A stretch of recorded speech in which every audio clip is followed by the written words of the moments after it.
ಓಂ ಶಾಂತಿ. ಇಂದಿನ ದಿನಾಂಕ 20/10/2020. ಮಧುರ ಮಕ್ಕಳೇ, ನೀವು ಆತ್ಮಿಕ ಗುಪ್ತ ರಕ್ಷಣಾ ಸೈನಿಕರಾಗಿದ್ದೀರಿ. ನೀವು ಇಡೀ ಪ್ರಪಂಚವನ್ನು ರಕ್ಷಣೆ ಮಾಡಬೇಕಾಗಿದೆ. ಮುಳುಗಿರುವ ದೋಣಿಯನ್ನು ಪಾರು ಮಾಡಬೇಕಾಗಿದೆ. ಪ್ರಶ್ನೆ: ಸಂಗಮದಲ್ಲಿ ತಂದೆಯು ಯಾವ ವಿಶ್ವವಿದ್ಯಾಲಯವನ್ನು ತೆರೆಯುತ್ತಾರೆ? ಅದು ಇಡೀ ಕಲ್ಪದಲ್ಲಿಯೇ ಇರುವುದಿಲ್ಲ. ಉತ್ತರ: ರಾಜ್ಯ ಪದವಿಯನ್ನು ಪ್ರಾಪ್ತಿ ಮಾಡಿಕೊಳ್ಳುವುದಕ್ಕಾಗಿ ಓದುವ ಈಶ್ವರೀಯ ವಿಶ್ವವಿದ್ಯಾಲಯ ಅಥವಾ ಕಾಲೇಜನ್ನು ಸಂಗಮದಲ್ಲಿಯೇ ತಂದೆಯು ತೆರೆಯುತ್ತಾರೆ.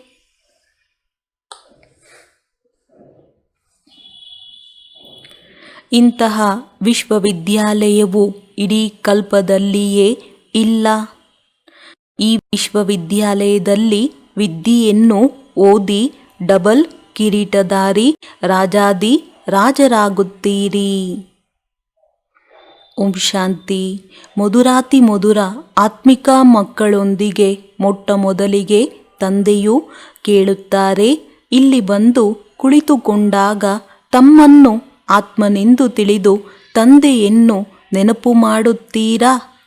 ಏಕೆಂದರೆ ಇಲ್ಲಿ ನಿಮಗೆ ಯಾವುದೇ ಉದ್ಯೋಗ, ವ್ಯವಹಾರ, ಮಿತ್ರ ಸಂಬಂಧಿ ಮೊದಲಾದವರು ಯಾರೂ ಇರುವುದಿಲ್ಲ.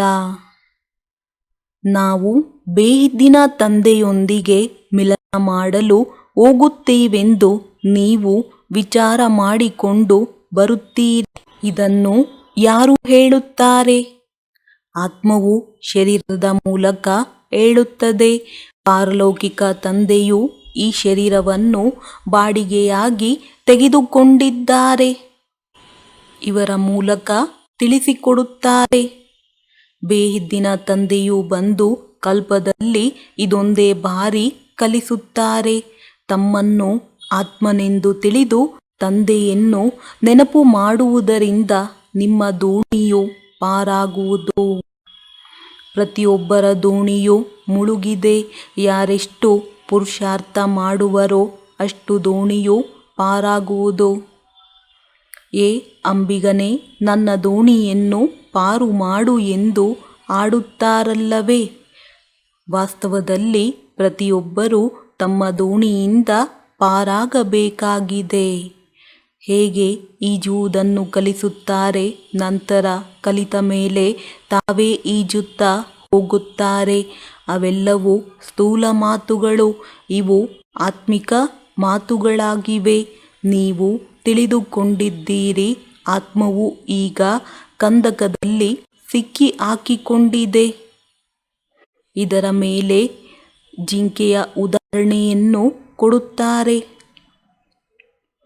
ನೀರೆಂದು ತಿಳಿದು ಹೋದಾಗ ಅದು ಕೇವಲ ಕೆಸರಾಗಿರುತ್ತದೆ. ಅದರಲ್ಲಿ ಹೋಗಿ ಸಿಕ್ಕಿ ಹಾಕಿಕೊಳ್ಳುತ್ತದೆ. ಕೆಲವೊಮ್ಮೆ ಹಡಗುಗಳು, ವಾಹನಗಳು ಇತ್ಯಾದಿ ಕೆಸರಿನಲ್ಲಿ ಸಿಕ್ಕಿ ಹಾಕಿಕೊಂಡಾಗ ಹೊರತೆಗೆಯುತ್ತಾರೆ. ಅವರು ರಕ್ಷಣಾ ಸೈನಿಕರಾಗಿದ್ದಾರೆ. ನೀವು ಆತ್ಮಿಕ ರಕ್ಷಣಾ ಸೈನಿಕರಾಗಿದ್ದೀರಿ. ನಿಮಗೆ ತಿಳಿದಿದೆ, ಎಲ್ಲರೂ ಮಾಯೆಯ ಕೆಸರಿನಲ್ಲಿ ಬಹಳ ಸಿಕ್ಕಿ ಹಾಕಿಕೊಂಡಿದ್ದಾರೆ. ಇದಕ್ಕೆ ಮಾಯೆಯ ಕೆಸರೆಂದು ಹೇಳಲಾಗುತ್ತದೆ. ಇದರಿಂದ ನೀವು ಹೇಗೆ ಹೊರಬರುವುದು ಎಂಬುದನ್ನು ತಂದೆಯು ತಿಳಿಸಿಕೊಡುತ್ತಾರೆ. ಹೇಗೆ ಅಲ್ಲಿಯೂ ಸಹ ಅವರು ಪಾರು ಮಾಡುತ್ತಾರೆ. ಅದರಲ್ಲಿ ಒಬ್ಬ ವ್ಯಕ್ತಿಯದು ಇನ್ನೊಬ್ಬ ವ್ಯಕ್ತಿಗೆ ಸಹಯೋಗ ಬೇಕಾಗುತ್ತದೆ. ಆದರೆ ಇಲ್ಲಂತೂ ಆತ್ಮವೇ ಹೋಗಿ ಸಿಕ್ಕಿ ಹಾಕಿಕೊಂಡಿದೆ. ಆದ್ದರಿಂದ ನೀವು ಹೇಗೆ ಇದರಿಂದ ಹೊರಬರಬೇಕೆಂಬ ಮಾರ್ಗವನ್ನು ತಂದೆಯು ತಿಳಿಸುತ್ತಾರೆ. ನೀವು ಮತ್ತೆ ಅನ್ಯರಿಗೂ ಮಾರ್ಗವನ್ನು ತಿಳಿಸಿರಿ. ಹೇಗೆ ಈ ವಿಷಯ ಸಾಗರದಿಂದ ಶಿರಸಾಗರದೆಡೆಗೆ ಹೋಗಬಹುದೆಂದು ಮತ್ತೆ ಅನ್ಯರಿಗೂ ತಿಳಿಸಿಕೊಡಬೇಕು. ಸತ್ಯಯುಗಕ್ಕೆ ಶಿರಸಾಗರ ಅರ್ಥಾತ್ ಸುಖದ ಸಾಗರವೆಂದು ಹೇಳುತ್ತಾರೆ. ಇದು ದುಃಖದ ಸಾಗರವಾಗಿದೆ. ರಾವಣನು ದುಃಖದ ಸಾಗರನಲ್ಲಿ ಮುಳುಗಿಸುತ್ತಾನೆ. ತಂದೆಯು ಬಂದು ಸುಖದ ಸಾಗರದಲ್ಲಿ ಕರೆದುಕೊಂಡು ಹೋಗುತ್ತಾರೆ. ನಿಮಗೆ ಆತ್ಮಿಕ ರಕ್ಷಣಾ ಸೈನಿಕರೆಂದು ಕರೆಯಲಾಗುತ್ತದೆ. ನೀವು ಶ್ರೀಮತದಂತೆ ಎಲ್ಲರಿಗೆ ಮಾರ್ಗವನ್ನು ತಿಳಿಸಬೇಕಾಗಿದೆ. ಪ್ರತಿಯೊಬ್ಬರಿಗೆ ತಿಳಿಸುತ್ತೀರಿ. ಇಬ್ಬರು ತಂದೆಯರಿದ್ದಾರೆ, ಒಬ್ಬರು ಲೌಕಿಕ, ಇನ್ನೊಬ್ಬರು ಪಾರಲೌಕಿಕ. ಲೌಕಿಕ ತಂದೆ ಇದ್ದರೂ ಸಹ ಎಲ್ಲರೂ ಪಾರಲೌಕಿಕ ತಂದೆಯನ್ನೇ ನೆನಪು ಮಾಡುತ್ತಾರೆ. ಆದರೆ ಅವರನ್ನು ಯಾರೂ ತಿಳಿದುಕೊಂಡಿಲ್ಲ. ತಂದೆಯು ಯಾರನ್ನೂ ನಿಂದನೆ ಮಾಡುತ್ತಿಲ್ಲ, ಆದರೆ ಡ್ರಾಮಾದ ರಹಸ್ಯವನ್ನು ತಿಳಿಸುತ್ತಾರೆ. ಈ ಸಮಯದಲ್ಲಿ ಎಲ್ಲ ಮನುಷ್ಯಾತ್ಮರು ಪಂಚವಿಕಾರಗಳೆಂಬ ಕೆಸರಿನಲ್ಲಿ ಸಿಕ್ಕಿಹಾಕಿಕೊಂಡು ಅಸುರಿ ಸಂಪ್ರದಾಯದವರಾಗಿದ್ದಾರೆ ಎಂಬ ಮಾತನ್ನೂ ಸಹ ಮಕ್ಕಳಿಗೆ ಅರ್ಥ ಮಾಡಿಸುವುದಕ್ಕಾಗಿ ಹೇಳುತ್ತಾರೆ. ದೈವಿ ಸಂಪ್ರದಾಯದವರಿಗೆ ಅಸುರಿ ಸಂಪ್ರದಾಯದವರು ನಮಸ್ಕರಿಸುತ್ತಾರೆ, ಏಕೆಂದರೆ ಅವರು ಸಂಪೂರ್ಣ ನಿರ್ವಿಕಾರಿಗಳಾಗಿದ್ದಾರೆ. ಸನ್ಯಾಸಿಗಳಿಗೆ ನಮಸ್ಕರಿಸುತ್ತಾರೆ, ಏಕೆಂದರೆ ಅವರು ಗೃಹಸ್ಥವನ್ನು ಬಿಟ್ಟು ಹೋಗುತ್ತಾರೆ, ಪವಿತ್ರರಾಗಿರುತ್ತಾರೆ. ಆದರೆ ಈ ಸನ್ಯಾಸಿಗಳು ಮತ್ತು ದೇವತೆಗಳಲ್ಲಿ ರಾತ್ರಿ ಹಗಲಿನ ವ್ಯತ್ಯಾಸವಿದೆ. ದೇವತೆಗಳ ಜನ್ಮವು ಯೋಗಬಲದಿಂದ ಆಗುತ್ತದೆ. ಈ ಮಾತುಗಳನ್ನು ಯಾರೂ ತಿಳಿದುಕೊಂಡಿಲ್ಲ. ಈಶ್ವರನ ಗತಿಮತವು ಭಿನ್ನವಾಗಿದೆ. ಈಶ್ವರನ ಮಹಿಮೆಯನ್ನು ತಿಳಿದುಕೊಳ್ಳಲು ಸಾಧ್ಯವಿಲ್ಲವೆಂದು ಎಲ್ಲರೂ ಹೇಳುತ್ತಾರೆ. ಕೇವಲ ಈಶ್ವರ ಅಥವಾ ಭಗವಂತನೆಂದು ಹೇಳಿದರೆ ಅಷ್ಟು ಪ್ರೀತಿಯು ಮಾಡುವುದಿಲ್ಲ. ಎಲ್ಲದಕ್ಕಿಂತ ಒಳ್ಳೆಯ ಶಬ್ದವು ಬಾಬಾ ಎಂಬುದಾಗಿದೆ. ಮನುಷ್ಯರು ಬೇಹಿದ್ದಿನ ತಂದೆಯನ್ನು ಅರಿತಿಲ್ಲ, ಆದ್ದರಿಂದ ಅನಾಥರಾಗಿದ್ದಾರೆ. ಮ್ಯಾಗಝಿನ್ನಲ್ಲಿಯೂ ಹಾಕಿದ್ದಾರೆ, ಮನುಷ್ಯರು ಏನು ಹೇಳುತ್ತಾರೆ ಮತ್ತು ಭಗವಂತನು ಏನು ಹೇಳುತ್ತಾರೆ ಎಂದು. ತಂದೆಯು ಯಾರದೇ ನಿಂದನೆ ಮಾಡುತ್ತಿಲ್ಲ, ಆದರೆ ಮಕ್ಕಳಿಗೆ ತಿಳಿಸಿಕೊಡುತ್ತಾರೆ, ಏಕೆಂದರೆ ತಂದೆಯಂತೂ ಎಲ್ಲರನ್ನೂ ತಿಳಿದುಕೊಂಡಿದ್ದಾರಲ್ಲವೇ. ಕೇವಲ ತಿಳಿಸುವುದಕ್ಕಾಗಿ ಹೇಳುತ್ತಾರೆ. ಇವರಲ್ಲಿ ಅಸುರಿ ಗುಣಗಳಿವೆ, ಪರಸ್ಪರ ಹೊಡೆದಾಡುತ್ತಿರುತ್ತಾರೆ ಎಂದು. ಇಲ್ಲಂತೂ ಜಗಳವಾಡುವ ಅವಶ್ಯಕತೆ ಇಲ್ಲ. ಅವರಂತೂ ಕೌರವರು ಅರ್ಥಾತ್ ಅಸುರಿ ಸಂಪ್ರದಾಯದವರಾಗಿದ್ದಾರೆ. ಇವರು ದೈವಿ ಸಂಪ್ರದಾಯದವರಾಗಿದ್ದಾರೆ. ತಂದೆಯು ತಿಳಿಸುತ್ತಾರೆ, ಮನುಷ್ಯರು ಮನುಷ್ಯರಿಗೆ ಮುಕ್ತಿ ಜೀವನ್ಮುಕ್ತಿಗಾಗಿ ರಾಜಯೋಗವನ್ನು ಕಲಿಸಿಕೊಡಲು ಸಾಧ್ಯವಿಲ್ಲ. ಈ ಸಮಯದಲ್ಲಿ ತಂದೆಯೇ ನೀವಾತ್ಮಗಳಿಗೆ ಕಲಿಸುತ್ತಿದ್ದಾರೆ. ದೇಹಾಭಿಮಾನ ದೇಹಿ ಅಭಿಮಾನಿಯಲ್ಲಿ ನೋಡಿ ಎಷ್ಟು ಅಂತರವಿದೆ. ದೇಹಾಭಿಮಾನದಿಂದ ನೀವು ಇಳಿಯುತ್ತಾ ಬಂದಿದ್ದೀರಿ. ತಂದೆಯು ಒಂದೇ ಬಾರಿ ಬಂದು ನಿಮ್ಮನ್ನು ದೇಹಿ ಅಭಿಮಾನಿಗಳನ್ನಾಗಿ ಮಾಡುತ್ತಾರೆ. ನೀವು ಸತ್ಯಯುಗದಲ್ಲಿ ದೇಹದೊಂದಿಗೆ ಸಂಬಂಧವನ್ನು ಇಡುವುದಿಲ್ಲವೆಂದಲ್ಲ. ಅಲ್ಲಿ ನನಾತ್ಮನು ಪರಂಪಿತ ಪರಮಾತ್ಮನ ಸಂತಾನನಾಗಿದ್ದೇನೆ ಎಂಬುದಿರುವುದಿಲ್ಲ. ಈ ಜ್ಞಾನವು ನಿಮಗೆ ಈಗಲೇ ಸಿಗುತ್ತದೆ, ನಂತರ ಇದು ಪ್ರಾಯಲೋಪವಾಗಿ ಬಿಡುತ್ತದೆ. ನೀವೇ ಶ್ರೀಮತದಂತೆ ನಡೆದು ಪ್ರಾರಬ್ಧವನ್ನು ಪಡೆಯುತ್ತೀರಿ.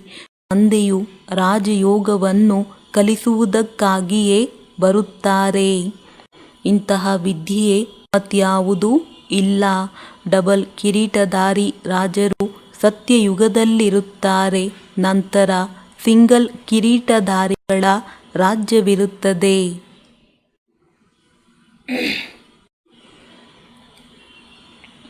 ಈಗ ಆ ರಾಜ್ಯವೂ ಇಲ್ಲ. ಪ್ರಜೆಗಳ ಮೇಲೆ ಪ್ರಜೆಗಳ ರಾಜ್ಯವಿದೆ. ನೀವು ಮಕ್ಕಳು ಈಗ ರಾಜ್ಯ ಭಾಗ್ಯಕ್ಕಾಗಿ ಓದುತ್ತೀರಿ. ಇದಕ್ಕೆ ಈಶ್ವರೀಯ ವಿಶ್ವವಿದ್ಯಾಲಯವೆಂದು ಹೇಳಲಾಗುತ್ತದೆ. ನಿಮ್ಮ ಹೆಸರು ಬರೆಯಲ್ಪಟ್ಟಿದೆ. ಅವರಾದರೆ ಬಲೆ ಗೀತಾ ಪಾಠಶಾಲೆ ಎಂದು ಹೆಸರನ್ನಿಟ್ಟುಕೊಳ್ಳುತ್ತಾರೆ. ಓದಿಸುವವರು ಯಾರು ಎಂದು ಕೇಳಿದರೆ ಶ್ರೀಕೃಷ್ಣ ಭಗವಾನುವಾಚವೆಂದು ಹೇಳುತ್ತಾರೆ. ಆದರೆ ಕೃಷ್ಣನು ಓದಿಸಲು ಸಾಧ್ಯವಿಲ್ಲ. ಸತ್ಯಯುಗದಲ್ಲಿ ಕೃಷ್ಣನೇ ಸ್ವಯಂ ಓದುವುದಕ್ಕಾಗಿ ಪಾಠಶಾಲೆಗೆ ಹೋಗುತ್ತಾನೆ. ರಾಜಕುಮಾರ ರಾಜಕುಮಾರಿಯರು ಹೇಗೆ ಶಾಲೆಗೆ ಹೋಗುತ್ತಾರೆ? ಅಲ್ಲಿನ ಭಾಷೆಯೇ ಭಿನ್ನವಾಗಿರುತ್ತದೆ. ಸಂಸ್ಕೃತದಲ್ಲಿ ಗೀತೆಯನ್ನು ಹೇಳಿದರು ಎಂದಲ್ಲ, ಇಲ್ಲಂತೂ ಅನೇಕ ಭಾಷೆಗಳಿವೆ. ಯಾರು ರಾಜನಾಗುವರೋ ಅವರು ತಮ್ಮ ಭಾಷೆಯನ್ನು ನಡೆಸುತ್ತಾರೆ. ಸಂಸ್ಕೃತ ಭಾಷೆಯು ಯಾವುದೇ ರಾಜಭಾಷೆಯಲ್ಲ. ತಂದೆಯೂ ಸಹ ಸಂಸ್ಕೃತದಲ್ಲಿ ಕಲಿಸಿಕೊಡುವುದಿಲ್ಲ. ಸತ್ಯಯುಗಕ್ಕಾಗಿ ತಂದೆಯು ರಾಜಯೋಗವನ್ನು ಕಲಿಸುತ್ತಾರೆ. ತಂದೆಯು ತಿಳಿಸುತ್ತಾರೆ, ಕಾಮ ಮಹಾ ಶತ್ರುವಾಗಿದೆ, ಇದರ ಮೇಲೆ ಜಯಗಳಿಸಿ ಎಂದು ಪ್ರತಿಜ್ಞೆ ಮಾಡಿಸುತ್ತಾರೆ. ಇಲ್ಲಿ ಯಾರೆಲ್ಲರೂ ಬರುವರೋ ಅವರಿಂದ ಪ್ರತಿಜ್ಞೆ ಮಾಡಿಸಲಾಗುತ್ತದೆ. ಕಾಮದ ಮೇಲೆ ಜಯಗಳಿಸಿದರೆ ನೀವು ಜಗಜ್ಜೀತರಾಗಿ ಬಿಡುವಿರಿ. ಇದು ಮುಖ್ಯ ವಿಕಾರವಾಗಿದೆ. ಈ ಹಿಂಸೆಯು ದ್ವಾಪರದಿಂದ ನಡೆದು ಬರುತ್ತದೆ. ಇದರಿಂದ ವಾಮ ಮಾರ್ಗವು ಆರಂಭವಾಯಿತು. ದೇವತೆಗಳು ಹೇಗೆ ವಾಮ ಮಾರ್ಗದಲ್ಲಿ ಹೋಗುತ್ತಾರೆ ಎಂಬ ಮಂದಿರವೂ ಇದೆ. ಅಲ್ಲಿ ಬಹಳ ಕೊಳಕಾಗಿ ಚಿತ್ರಗಳನ್ನು ತೋರಿಸಿದ್ದಾರೆ. ಆದರೆ ಯಾವಾಗ ವಾಮ ಮಾರ್ಗದಲ್ಲಿ ಹೋದರೂ ಅದರ ತಿಥಿ ತಾರೀಕು ಏನೂ ಇಲ್ಲ. ಅಂದರೆ ಕಾಮಚಿತೆಯ ಮೇಲೆ ಕುಳಿತುಕೊಳ್ಳುವುದರಿಂದ ಕಪ್ಪಾಗುತ್ತಾರೆ ಎಂಬುದು ಸಿದ್ಧವಾಗುತ್ತದೆ. ಆದರೆ ನಾಮರೂಪವಂತೂ ಬದಲಾಗುತ್ತದೆಯಲ್ಲವೇ? ಕಾಮಚಿತೆಯನ್ನೇರುವುದರಿಂದ ಪತಿತರಾಗಿ ಬಿಡುತ್ತಾರೆ. ಈಗಂತೂ ಪಂಚತತ್ವಗಳು ತಮೋಪ್ರಧಾನವಾಗಿವೆ. ಆದ್ದರಿಂದ ಶರೀರಗಳು ತಮೋಪ್ರಧಾನವಾಗುತ್ತವೆ. ಜನ್ಮ ಪಡೆಯುತ್ತಿದ್ದಂತೆಯೇ ಕುರುಡರು, ಕುಂಟರು, ರೋಗಿಗಳಾಗಿರುತ್ತಾರೆ. ಸತ್ಯಯುಗದಲ್ಲಾದರೆ ಸಂಪೂರ್ಣ ಸುಂದರ ಶರೀರವಿರುತ್ತದೆ. ಇಲ್ಲಿ ತಮೋಪ್ರಧಾನರಾಗಿರುವ ಕಾರಣ ಶರೀರವು ಅದೇ ರೀತಿ ತಮೋಪ್ರಧಾನವಾಗಿದೆ.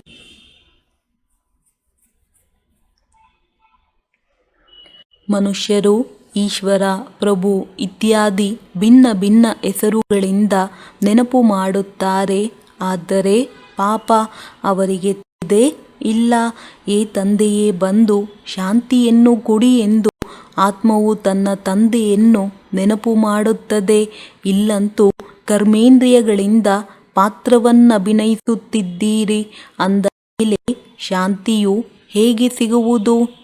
ಈ ಲಕ್ಷ್ಮೀ ನಾರಾಯಣರ ರಾಜ್ಯವಿದ್ದಾಗ ವಿಶ್ವದಲ್ಲಿ ಶಾಂತಿಯಿತ್ತು. ಆದರೆ ಕಲ್ಪದ ಆಯಸ್ಸು ಲಕ್ಷಾಂತರ ವರ್ಷಗಳೆಂದು ಹೇಳಿರುವ ಕಾರಣ ಪಾಪ ಮನುಷ್ಯರಿಗೆ ಹೇಗೆ ಅರ್ಥವಾಗಬೇಕು?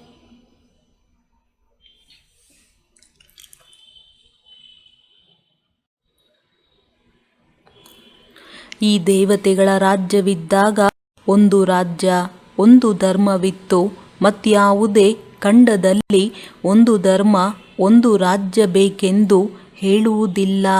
ಇಲ್ಲಿಯೇ ಆತ್ಮವು ಒಂದು ರಾಜ್ಯವು ಬೇಕೆಂದು ಬಯಸುತ್ತದೆ. ನೀವಾತ್ಮಗಳಿಗೆ ಗೊತ್ತಿದೆ, ಈಗ ಒಂದು ರಾಜ್ಯವನ್ನು ಸ್ಥಾಪನೆ ಮಾಡುತ್ತಿದ್ದೇವೆ. ಸತ್ಯಯುಗದಲ್ಲಿ ನಾವು ಇಡೀ ವಿಶ್ವದ ಮಾಲೀಕರಾಗಿರುತ್ತೇವೆ. ತಂದೆಯು ನಮಗೆ ಎಲ್ಲವನ್ನೂ ಕೊಟ್ಟು ಬಿಡುತ್ತಾರೆ.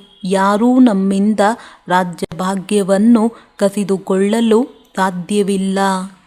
ನಾವು ಇಡೀ ವಿಶ್ವದ ಮಾಲೀಕರಾಗುತ್ತೇವೆ. ವಿಶ್ವವೆಂದರೆ ಸೂಕ್ಷ್ಮವತನ, ಮೂಲವತನ ಇಲ್ಲಿ ಬರುವುದಿಲ್ಲ. ಸೃಷ್ಟಿ ಚಕ್ರವು ಇಲ್ಲಿಯೇ ಸುತ್ತುತ್ತಿರುತ್ತದೆ. ಇದನ್ನು ರಚಯಿತ ತಂದೆಯೇ ತಿಳಿದುಕೊಂಡಿರುತ್ತಾರೆ. ರಚನೆಯನ್ನು ರಚಿಸುತ್ತಾರೆಂದಲ್ಲ.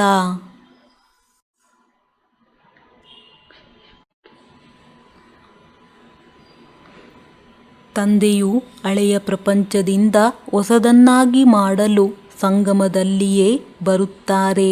ತಂದೆಯು ದೂರ ದೇಶದಿಂದ ಬಂದಿದ್ದಾರೆ. ನಿಮಗೆ ತಿಳಿದಿದೆ, ಹೊಸ ಪ್ರಪಂಚವು ನಿಮಗಾಗಿಯೇ ಆಗುತ್ತದೆ. ತಂದೆಯು ನವಾತ್ಮಗಳ ಶೃಂಗಾರ ಮಾಡುತ್ತಿದ್ದಾರೆ. ಅದರ ಜೊತೆಗೆ ಮತ್ತೆ ಶರೀರದ ಶೃಂಗಾರವೂ ಆಗಿಬಿಡುವುದು. ಆತ್ಮವು ಪವಿತ್ರವಾದರೆ ಅದಕ್ಕೆ ಶರೀರವು ಸತೋಪ್ರಧಾನವಾದದ್ದು ಸಿಗುತ್ತದೆ. ಶರೀರವು ಸತೋಪ್ರಧಾನ ತತ್ವಗಳಿಂದ ತಯಾರಾಗುತ್ತದೆ. ಈ ದೇವಿ ದೇವತೆಗಳದು ಸತೋಪ್ರಧಾನ ಶರೀರವಲ್ಲವೇ? ಸ್ವಾಭಾವಿಕ ಸೌಂದರ್ಯವಿರುತ್ತದೆ. ಧರ್ಮವೇ ಶಕ್ತಿ ಎಂದು ಗಾಯನವಿದೆ. ಈಗ ಶಕ್ತಿಯು ಎಲ್ಲಿಂದ ಸಿಗುವುದು? ಒಂದೇ ದೇವಿ ದೇವತಾ ಧರ್ಮವಾಗಿದೆ. ಇದರಿಂದಲೇ ಶಕ್ತಿ ಸಿಗುತ್ತದೆ. ಈ ದೇವತೆಗಳು ಇಡೀ ವಿಶ್ವದ ಮಾಲೀಕರಾಗುತ್ತಾರೆ. ಮತ್ಯಾರೂ ವಿಶ್ವದ ಮಾಲೀಕರಾಗುವುದಿಲ್ಲ.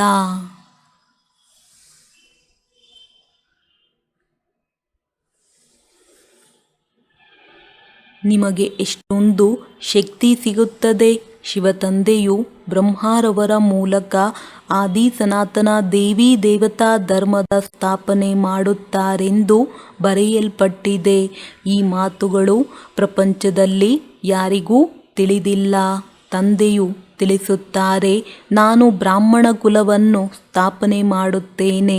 ಮತ್ತೆ ಅವರನ್ನು ಸೂರ್ಯವಂಶಿ ರಾಜಧಾನಿಯಲ್ಲಿ ಕರೆದುಕೊಂಡು ಹೋಗುತ್ತೇನೆ.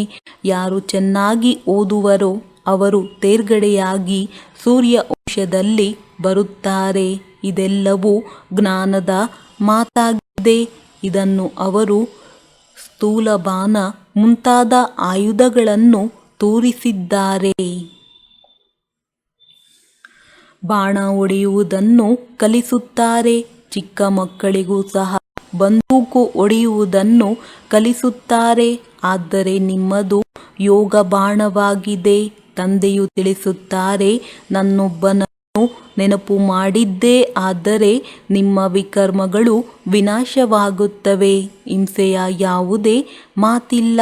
ನಿಮ್ಮ ವಿದ್ಯೆಯು ಗುಪ್ತವಾಗಿದೆ. ನೀವು ಆತ್ಮಿಕ ಗುಪ್ತ ರಕ್ಷಣಾ ಸೈನಿಕರಾಗಿದ್ದೀರಿ. ಆತ್ಮಿಕ ಸೈನ್ಯವು ಹೇಗಿರುತ್ತದೆ ಎಂಬುದು ಯಾರಿಗೂ ತಿಳಿದಿಲ್ಲ.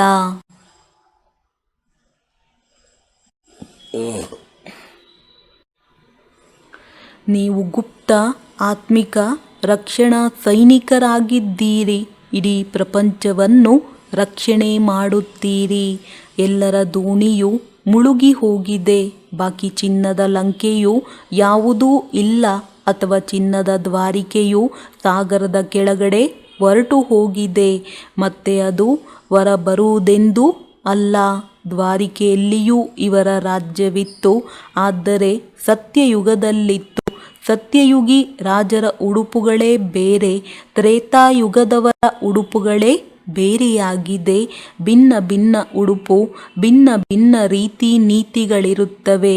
ಪ್ರತಿಯೊಬ್ಬ ರಾಜನ ರೀತಿ ನೀತಿಗಳು ಬೇರೆ ಬೇರೆಯಾಗಿರುತ್ತವೆ. ಸತ್ಯಯುಗದ ಹೆಸರನ್ನು ತೆಗೆದುಕೊಳ್ಳುತ್ತಿದ್ದಂತೆಯೇ ಮನಸ್ಸಿಗೆ ಖುಷಿಯಾಗಿ ಬಿಡುತ್ತದೆ.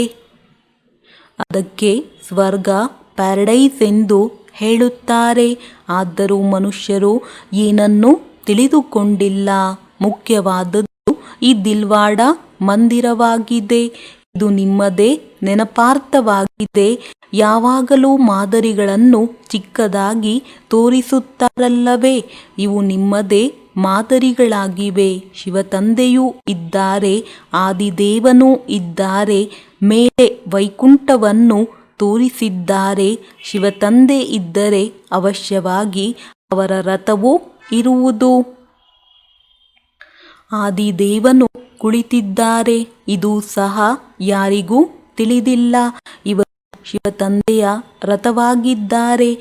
ಮಹಾವೀರನೇ ರಾಜ್ಯವನ್ನು ಪ್ರಾಪ್ತಿ ಮಾಡಿಕೊಳ್ಳುತ್ತಾರೆ. ಆತ್ಮದಲ್ಲಿ ಹೇಗೆ ಶಕ್ತಿಯು ಬರುತ್ತದೆ ಎಂಬುದನ್ನು ಸಹ ನೀವೀಗ ತಿಳಿದುಕೊಳ್ಳುತ್ತೀರಿ.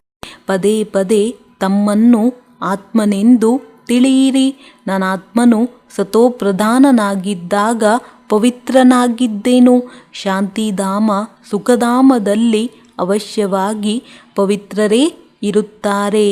ಈ ಬುದ್ಧಿ ಎಲ್ಲಿ ಬರುತ್ತದೆ? ಎಷ್ಟು ಸಹಜ ಮಾತಾಗಿದೆ. ಭಾರತವು ಸತ್ಯಯುಗದಲ್ಲಿ ಪವಿತ್ರವಾಗಿತ್ತು. ಅಲ್ಲಿ ಅಪವಿತ್ರ ಆತ್ಮವಿರಲು ಸಾಧ್ಯವಿಲ್ಲ. ಇಷ್ಟೆಲ್ಲ ಪತಿತ ಆತ್ಮರು ಮೇಲೆ ಹೇಗೆ ಹೋಗುವರು? ಅವಶ್ಯವಾಗಿ ಪವಿತ್ರರಾಗಿಯೇ ಹೋಗುತ್ತಾರೆ. ಬೆಂಕಿ ಬೀಳುತ್ತದೆ, ಆಗ ಎಲ್ಲ ಆತ್ಮಗಳು ಹೊರಟು ಹೋಗುತ್ತಾರೆ. ಬಾಕಿ ಶರೀರವು ಮಾತ್ರ ಉಳಿಯುತ್ತದೆ. ಇವೆಲ್ಲದರ ನಿದರ್ಶನಗಳು ಇವೆ. ಹೋಲಿಕಾದ ಅರ್ಥವನ್ನು ಯಾರೂ ತಿಳಿದುಕೊಳ್ಳುವುದಿಲ್ಲ. ಇಡೀ ಪ್ರಪಂಚವೇ ಇದರಲ್ಲಿ ಸ್ವಾಹ ಆಗಲಿದೆ. ಇದು ಜ್ಞಾನಯಜ್ಞವಾಗಿದೆ. ಜ್ಞಾನ ಅಕ್ಷರವನ್ನು ತೆಗೆದು ಕೇವಲ ರುದ್ರಯಜ್ಞವೆಂದು ಹೇಳಿಬಿಡುತ್ತಾರೆ. ವಾಸ್ತವದಲ್ಲಿ ಇದು ರುದ್ರ ಜ್ಞಾನ ಯಜ್ಞವಾಗಿದೆ. ಇದು ಬ್ರಾಹ್ಮಣರ ಮೂಲಕವೇ ರಚಿಸಲ್ಪಡುತ್ತದೆ. ಸತ್ಯ ಸತ್ಯ ಬ್ರಾಹ್ಮಣರು ನೀವಾಗಿದ್ದೀರಿ. ಪ್ರಜಾಪಿತ ಬ್ರಹ್ಮನಿಗೆ ಎಲ್ಲರೂ ಸಂತಾನರಲ್ಲವೇ? ಬ್ರಹ್ಮರವರ ಮೂಲಕವೇ ಮನುಷ್ಯ ಸೃಷ್ಟಿಯ ರಚನೆಯಾಗುತ್ತದೆ. ಬ್ರಹ್ಮನಿಗೆ ಗ್ರೇಟ್ ಗ್ರೇಟ್ ಗ್ರ್ಯಾಂಡ್ ಫಾದರ್ ಎಂದು ಹೇಳಲಾಗುತ್ತದೆ. ಇವರ ವಂಶಾವಳಿಯಾಗುತ್ತದೆ ಎಲ್ಲವೇ? ಹೇಗೆ ಅಗರ್ವಾಲ್ ಮನೆತನವಾಗುತ್ತದೆ? ಮನೆತನದ ವಂಶಾವಳಿಯನ್ನು ಇಟ್ಟುಕೊಳ್ಳುತ್ತಾರೆ. ನಿಮ್ಮ ಬುದ್ಧಿಯಲ್ಲಿದೆ. ಮೂಲವತನದಲ್ಲಿ ನಿಯಮದ ಅನುಸಾರವಾಗಿ ಆತ್ಮಗಳ ವೃಕ್ಷವಿದೆ. ಶಿವತಂದೆ ನಂತರ ಬ್ರಹ್ಮ, ವಿಷ್ಣು, ಶಂಕರ, ನಂತರ ಲಕ್ಷ್ಮೀ ನಾರಾಯಣ. ಇದೆಲ್ಲವೂ ಮನುಷ್ಯರ ವೃಕ್ಷವಾಗಿದೆ.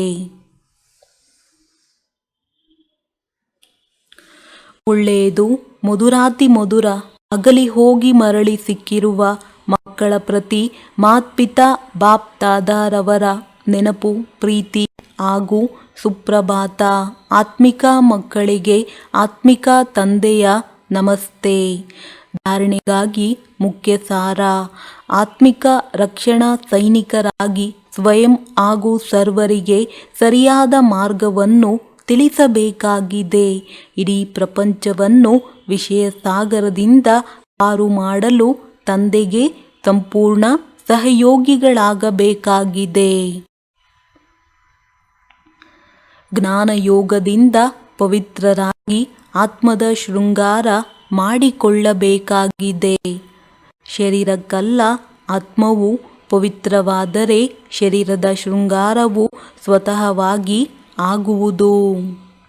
ವರದಾನ: ಮನಸ್ಸು ಮತ್ತು ಬುದ್ಧಿಯನ್ನು ಮನ್ಮಥದಿಂದ ಫ್ರೀ ಮಾಡಿಕೊಂಡು ಸೂಕ್ಷ್ಮವತನದ ಅನುಭವ ಮಾಡುವಂತಹ ಡಬಲ್ ಲೈಟ್ ಭವ. ಕೇವಲ ಸಂಕಲ್ಪ ಶಕ್ತಿ ಅರ್ಥಾತ್ ಮನಸ್ಸು ಮತ್ತು ಬುದ್ಧಿಯನ್ನು ಸದಾ ಮನ್ಮಥದಿಂದ ಖಾಲಿಯಾಗಿಟ್ಟಾಗ ಇಲ್ಲಿದ್ದರೂ ಸಹ ವತನದ ಎಲ್ಲ ದೃಶ್ಯಾವಳಿಗಳು ಈ ರೀತಿ ಸ್ಪಷ್ಟವಾಗಿ ಅನುಭವ ಮಾಡುವಿರಿ. ಹೇಗೆ ಪ್ರಪಂಚದ ಯಾವುದೇ ದೃಶ್ಯ ಸ್ಪಷ್ಟವಾಗಿ ಕಂಡುಬರುತ್ತದೆ, ಹಾಗೆ ಈ ಅನುಭೂತಿಗಾಗಿ ಯಾವುದೇ ಹೊರೆಯನ್ನು ತಮ್ಮ ಮೇಲೆ ತೆಗೆದುಕೊಳ್ಳಬೇಡಿ. ಎಲ್ಲ ಹೊರೆಯನ್ನು ತಂದೆಗೆ ಕೊಟ್ಟು ಡಬಲ್ ಲೈಟ್ ಆಗಿ. ಮನಸ್ಸು ಬುದ್ಧಿಯಿಂದ ಸದಾ ಶುದ್ಧ ಸಂಕಲ್ಪದ ಭೋಜನ ಮಾಡಿ. ಎಂದೂ ಸಹ ವ್ಯರ್ಥ ಸಂಕಲ್ಪ ಅಥವಾ ವಿಕಲ್ಪದ ಅಶುದ್ಧ ಭೋಜನ ಮಾಡಬೇಡಿ. ಆಗ ಹೊರೆಯಿಂದ ಹಗುರರಾಗಿ ಉನ್ನತ ಸ್ಥಿತಿಯ ಅನುಭವ ಮಾಡಲು ಸಾಧ್ಯ. ಸ್ಲೋಗನ್: ವ್ಯರ್ಥಕ್ಕೆ ಫುಲ್ ಸ್ಟಾಪ್ ಕೊಡಿ ಮತ್ತು ಶುಭ ಭಾವನೆಯ ಸ್ಟಾಕ್ ಜಮಾ ಪೂರ್ತಿ ಮಾಡಿ. ಒಳ್ಳೆಯದು. ಓಂ ಶಾಂತಿ.